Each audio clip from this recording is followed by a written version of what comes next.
Événements des derniers jours. Chapitre 15. Le sceau de Dieu et la marque de la bête. 2 classes seulement. Il ne peut exister que 2 classes seulement. Chaque partie est marquée de façon distincte, soit du sceau du Dieu vivant, soit de la marque de la bête ou de son image. Le monde entier sera concerné par le grand conflit entre la foi et l'incroyance. Tous devront prendre position. Certains ne sembleront s'engager d'aucun côté dans ce conflit. Ils pourront ne pas sembler prendre parti contre la vérité, mais ils ne se manifesteront pas hardiment en faveur du Christ par crainte de perdre des biens ou d'endurer des critiques. Tous ceux-là seront comptés parmi les ennemis du Christ. À mesure que nous approchons de la fin des temps, la ligne de séparation entre les enfants de la lumière et les enfants des ténèbres se fera de plus en plus nette. Ils manifesteront de plus en plus leur opposition. Cette différence est exprimée par l'expression du Christ. Né de nouveau, c'est-à-dire créé à nouveau dans le Christ, mort au monde et vivant pour Dieu.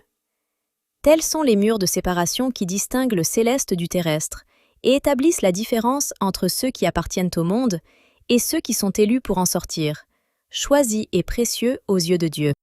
Les membres d'une même famille seront séparés.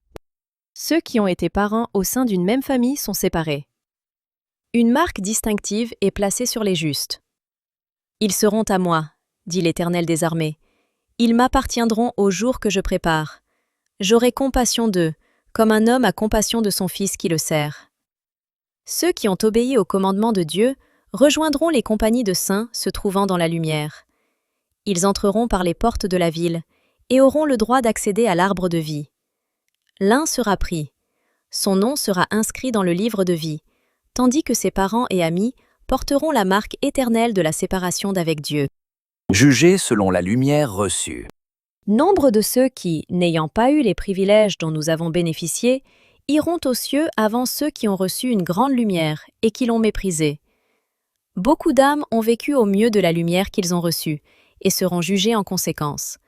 Chacun doit attendre le temps fixé, jusqu'à ce que l'avertissement soit allé dans toutes les parties de la terre, jusqu'à ce qu'une lumière suffisante et des preuves aient été données à toute âme.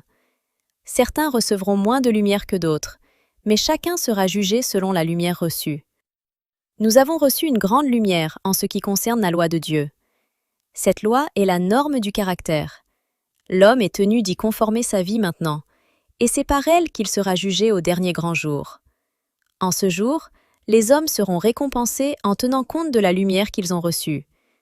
Ceux qui ont reçu une grande lumière et l'ont méprisée se trouvent dans une situation pire que celle de ceux qui n'ont pas reçu autant de privilèges. Ils s'exaltent eux-mêmes et non pas le Seigneur. La punition qui frappera les êtres humains sera, dans chaque cas, à la mesure du déshonneur qu'ils ont apporté à Dieu. Chacun recevra une lumière suffisante pour prendre sa décision avec intelligence. Pas d'excuse pour l'aveuglement volontaire. Personne ne sera condamné pour n'avoir pas obéi à la lumière et à la connaissance qu'il n'a jamais reçue, et ne pouvait donc y accéder. Mais beaucoup refusent d'obéir à la vérité qui leur est présentée par les ambassadeurs du Christ, parce qu'ils veulent se conformer aux règles du monde. Et la vérité qui a atteint leur entendement, la lumière qui a brillé dans leur âme, les condamneront au jour du jugement.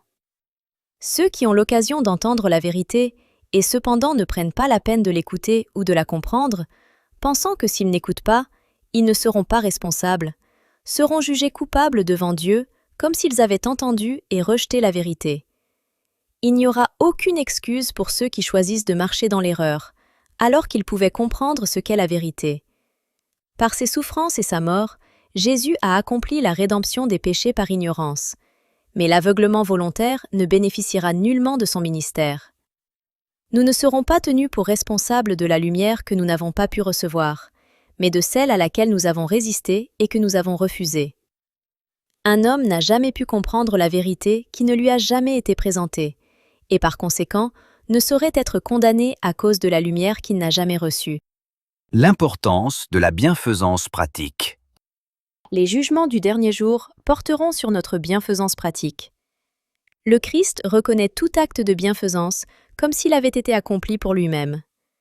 Lorsque les nations seront rassemblées devant lui, il n'y aura que 2 catégories, et l'éternelle destinée des hommes sera déterminée par ce qu'ils auront fait ou négligé de faire pour lui, dans la personne des pauvres et des souffrants. Parmi les païens, il y a ceux qui adorent Dieu dans l'ignorance, ceux auxquels la lumière n'est jamais apportée par des instruments humains, et qui cependant ne périront pas. Bien qu'ignorants de la loi écrite de Dieu, ils ont entendu sa voix qui leur parlait par la nature, et ils ont accompli ce que la loi exigeait.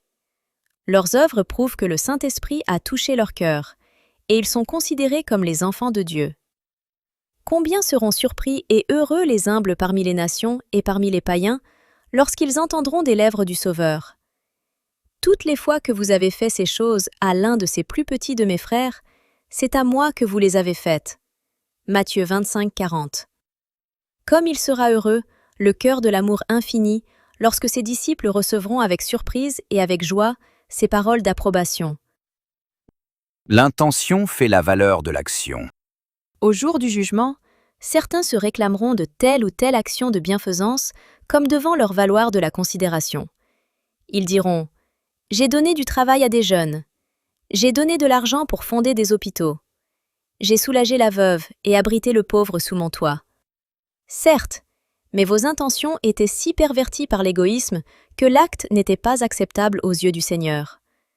Dans tout ce que vous avez fait, le moi était exalté. Ce sont les mobiles qui font la valeur de nos actes, et les marques soit d'ignominie, soit d'une haute valeur morale. En quoi consiste le sceau de Dieu?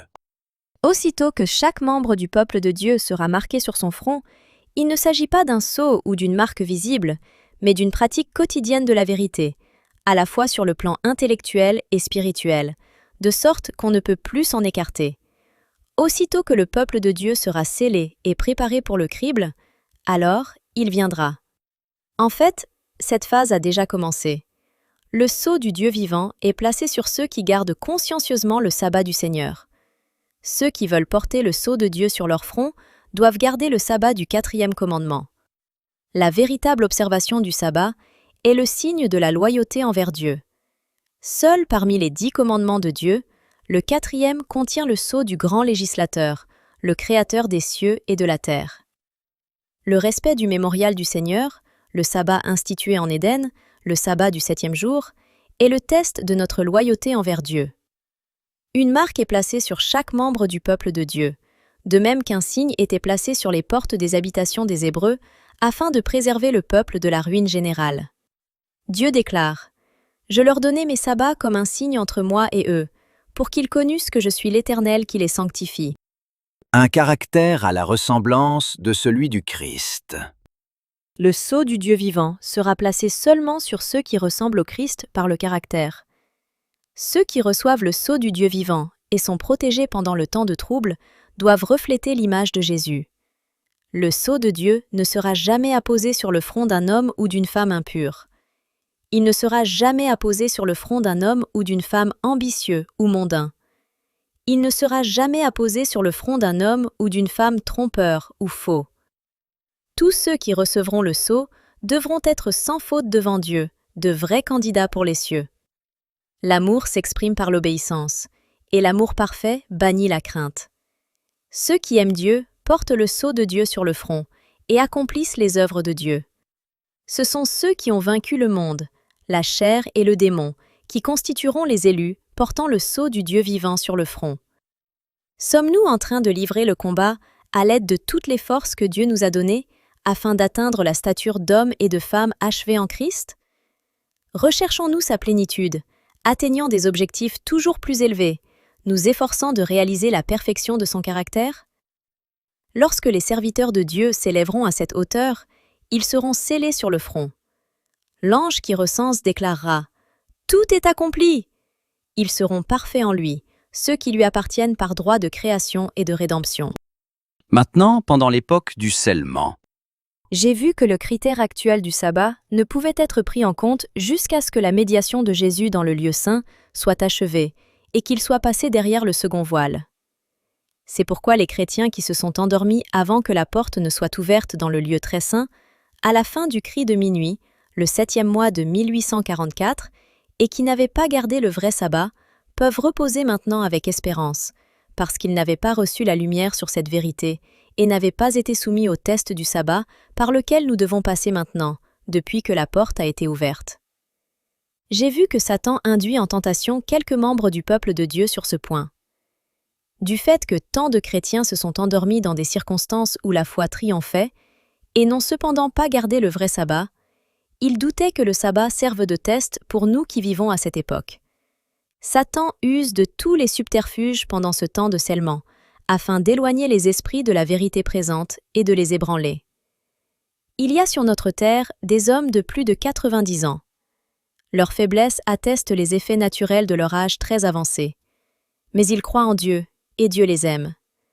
Le sceau de Dieu est sur eux, et ils seront du nombre de ceux dont le Seigneur a dit « Heureux dès à présent, les morts qui meurent dans le Seigneur. » Oh, si le sceau de Dieu était placé sur nous! Dans peu de temps, tout enfant de Dieu sera scellé. Oh, si le sceau de Dieu pouvait être placé sur nos fronts! Qui peut supporter l'idée d'être oublié lorsque l'ange scellera le front des serviteurs de Dieu? Si ceux qui croient à la vérité ne sont pas soutenus par leur foi dans ces jours relativement paisibles, qu'en sera-t-il lorsque surviendra la grande épreuve et que sortira le décret contre tous ceux qui refuseront d'adorer l'image de la bête et de recevoir sa marque sur leur front et sur leurs mains? Cette période solennelle n'est pas éloignée. Au lieu de s'abandonner à la faiblesse et à l'irrésolution, le peuple de Dieu devrait rassembler son courage et ses forces pour le temps de trouble. En quoi consiste la marque de la bête? Jean fut invité à contempler un peuple distinct de ceux qui adorent la bête ou son image en gardant le premier jour de la semaine. L'observation de ce jour est la marque de la bête. La marque de la bête est le sabbat de la papauté. Au jour de l'épreuve, on saura clairement ce qu'est la marque de la bête. C'est l'observation du dimanche. Le signe ou sceau de Dieu est révélé par l'observation du sabbat du 7e jour, le mémorial de la création, institué par le Seigneur. La marque de la bête, c'est le contraire, l'observation du premier jour de la semaine.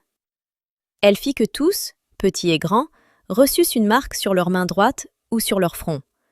Non seulement les hommes ne doivent pas travailler avec leurs mains le dimanche, mais, dans leur esprit, ils doivent reconnaître le dimanche comme le sabbat. Quand la marque de la bête sera-t-elle reçue? Personne n'a encore reçu la marque de la bête. L'observation du dimanche n'est pas encore la marque de la bête, et ne le sera pas jusqu'au décret ordonnant aux hommes de célébrer un culte en ce jour de sabbat idolâtre. Le temps va venir où ce jour servira de test, mais ce temps n'est pas encore venu. Dieu a donné le sabbat aux hommes comme un signe entre lui et eux, comme un test de leur loyauté à son égard. Ceux qui, après avoir reçu la lumière sur la loi de Dieu, continuent à désobéir et à exalter les lois humaines au-dessus de la loi de Dieu pendant la grande crise à laquelle nous allons être confrontés, recevront la marque de la bête. Le sabbat sera le grand test de fidélité, car c'est un point de doctrine spécialement controversé. Lorsque le test final surviendra sur les hommes, alors sera tracée la ligne de démarcation entre ceux qui servent Dieu et ceux qui ne le servent pas. Tandis que l'observation du faux sabbat en accord avec la loi de l'État, contraire au 4e commandement, constituera un aveu de soumission au pouvoir qui s'oppose à celui de Dieu. L'observation du vrai sabbat, en obéissance à la loi de Dieu, est une preuve de fidélité envers le Créateur. Tandis qu'une catégorie, en acceptant le signe de soumission au pouvoir terrestre, reçoit la marque de la bête, l'autre, choisissant de respecter le signe de la soumission à l'autorité divine, reçoit le sceau de Dieu. Le dimanche imposé, l'observation du jour du repos constitue un test. Nul ne sera condamné tant qu'il n'aura pas reçu la lumière et n'aura pas compris la validité du 4e commandement. Mais lorsque le décret rendant obligatoire la contrefaçon du sabbat sera promulgué, et que le grand cri du 3e ange avertira les hommes contre le culte de la bête et de son image, la ligne de séparation entre le faux et le vrai sera rendue évidente. Ceux qui persisteront alors dans la transgression recevront la marque de la bête. Lorsque l'observation du dimanche sera rendue obligatoire par la loi, et que le monde aura reçu la lumière concernant la validité du vrai sabbat, alors, quiconque transgressera le commandement de Dieu pour obéir à un précepte qui n'a d'autre autorité que celle de Rome, honorera ainsi la papauté plus que Dieu. Il rendra hommage à Rome, et au pouvoir qui imposera l'institution ordonnée par Rome. Il adorera alors la bête et son image. Lorsque les hommes rejetteront l'institution que Dieu a déclarée être le signe de son autorité et honoreront à sa place celui que Rome a choisi comme la marque de sa souveraineté, par cela même, ils accepteront le signe de la soumission à Rome, la marque de la bête. Et ce n'est pas avant que ce sujet ne soit pleinement exposé devant les hommes, et qu'il n'ait été placé devant le choix entre le commandement de Dieu et le commandement des hommes, que ceux qui continuent dans la transgression recevront la marque de la bête.